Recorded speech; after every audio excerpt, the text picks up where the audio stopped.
All these super cities, now in Oman, but apparently the anti-Dubai, I don't know. Why Oman's $5 billion smart cities are different. Man, we can't even get high-speed rail in the US. Anyways, this is from Mega Builds. Let's see what it's all about. The United Arab Emirates built the world's tallest skyscraper in Dubai. The world's tallest building, Burj Khalifa. Qatar constructed a state-of-the-art capital and hosted the most expensive FIFA World Cup in history. Champions of the world! And Saudi Arabia is building a megacity that would probably cost over $1 trillion if it ever got completed. That one I'm super curious about. But apparently they had a line that would have many stops in the bottom of it. But they've been removing stops. I don't know. I haven't heard much from it since, man. These countries have rapidly developed, driven by immense oil wealth and ambitious mega projects. Future stuff. But what is neighboring Oman doing? Do they have their own mega projects? Let's see. That's what we're here for. Is yes. But they're going for a completely different approach. They're building carefully planned districts with a focus on renewable energy and not a single skyscraper in sight. Hey, I'm your host Regis, and today we're exploring Oman's own race against time, a race shaped by limited oil revenue and the pressures of a growing population.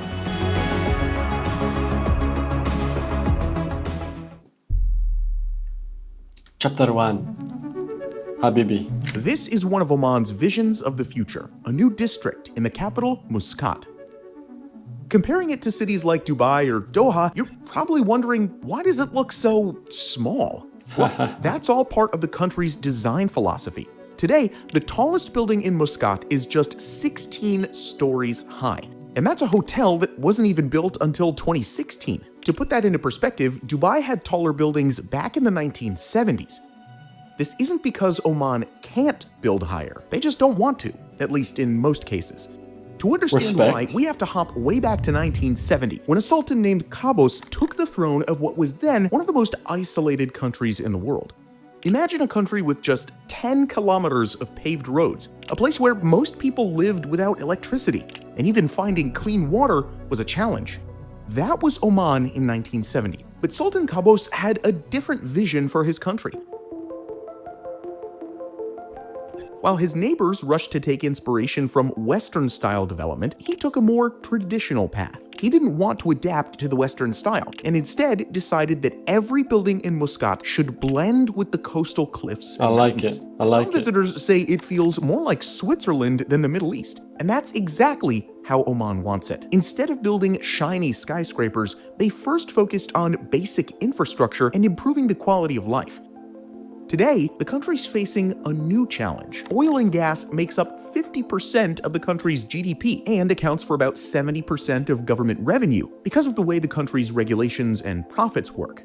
Relying so heavily on a single sector is, of course, a huge risk, especially with the world shifting away from fossil fuels.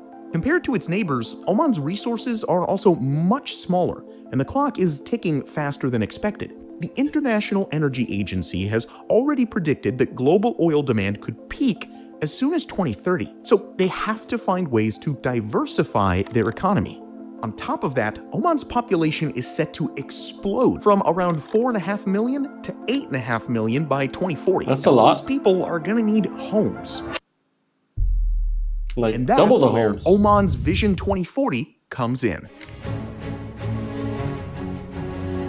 Oman spent years talking to everyone, from business leaders in Muscat's marketplaces to fishermen in coastal villages.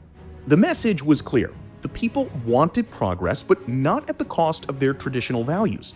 The plan to achieve this is pretty ambitious. Sounds like Oman is pretty based, honestly. I like the ideas. Completely rebuilding the ideology type of ambitious. For the last half century, they've relied on oil. Now, they're planning special economic zones to attract international business, massive infrastructure projects to make Oman a regional transportation hub, and something they call the National Program for Enhancing Economic Diversification. And they're rebuilding their entire school program too, training the next generation of Omanis for future skills. That means upgrading their education with a focus on creativity, problem solving, and modern tech like AI, blockchain, and robotics. Love it, man. At the same time, they're restructuring government services, promoting sustainable resource management, and even working to create a circular economy where waste becomes a resource. Besides that, working on infrastructure and housing is crucial. One important development of Oman's Vision 2040 is Sultan Haytham City. One thing we have to keep in mind with these Vision 2040 or Vision Zero stuff, all these keyword names and stuff, they better act on it because some of these things just fall apart and become fancy keywords just for laundering money, man. Honestly. I hope it's for real. Forget everything you know about Persian Gulf megaprojects. There are no artificial islands, robot police, or flying taxis here. No robot Instead, police. You're looking at 19 neighborhoods spread across an area 3 times the size of Central Park. These neighborhoods might look traditional, but they're packed with cutting-edge technology. Muscat has already proven this concept works. They're installing over 13,000 smart LED streetlights that can reduce energy usage by up to 85%. Nice. Sultan Haytham City is taking this idea even further with a citywide network of sensors monitoring everything from air quality to traffic flow. Instead of cramming everyone into high-rises, they're creating 20,000 new homes of different sizes and styles, but in buildings that don't block the mountain views. Each one is positioned to create natural shade and even catch a breeze. That's amazing. Now, I on like top it. of that, they're turning a 7.5-kilometer Let's river all move to Oman, okay? Right now. bed into a massive central park, 1.6 million square meters that's being transformed into what they're calling a central green spine. During the dry season, it's a massive park with walking trails and recreation areas. When the rains come, this same space acts as a natural flood management system, protecting the surrounding neighborhoods while helping to conserve water. The university campus sits next to innovation centers, and the 39 schools are spread so that every kid can walk to class. Amazing. Even the 25 mosques are positioned so they're just the right distance for daily prayers. There's a 1,200-bed hospital, sports facilities, and commercial areas designed to support local businesses. They're building networks of pedestrian paths and bicycle lanes, and even planning a mass transit system to connect it all to Old Muscat. It's a huge 4-phase plan, and they're taking their time to make sure they get it right. Now, the first phase isn't small. It covers about 5 million square meters and includes 6 modern neighborhoods. There will be around 6,700 homes, ranging from detached villas to apartments. This phase kicked off last year, and it's expected to finish by 2030. The remaining phases are supposed to be finished by 2045 and make room for around 100,000 people. So Sultan Haytham City is just one piece of the puzzle. While this new community takes shape on the outskirts of Muscat, something very different is happening in the heart of the capital. To diversify its economy, Oman aims to boost tourism. And while most of its projects are completely different, this one might have taken a little bit more inspiration from its neighbors, though on a much smaller scale. The next part of Oman's vision is Al Kuwair downtown.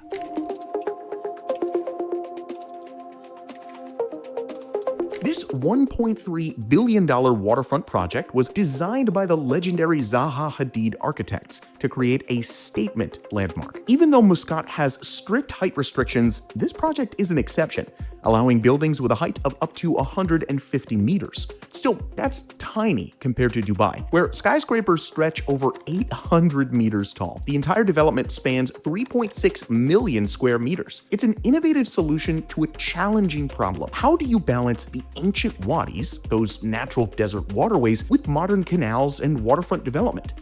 The answer is something they're calling green and blue infrastructure. The natural wadis feed into a network of waterways, while the highway is transformed into a green corridor. From there, the development flows right to the coast, where carefully designed beaches and dunes protect the natural shoreline. Instead of wall-to-wall luxury towers, they're creating 5 distinct districts that work together like a living ecosystem. But I'll be honest, it looks amazing, man.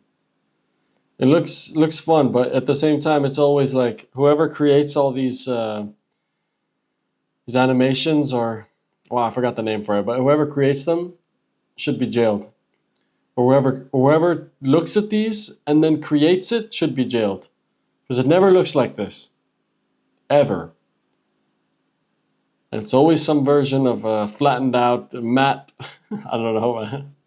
Instead of Jail starting from everyone. scratch, they're taking a sustainable approach to the ministry campus. The existing government buildings will be retrofitted and refurbished, prioritizing material reuse and recycled construction materials.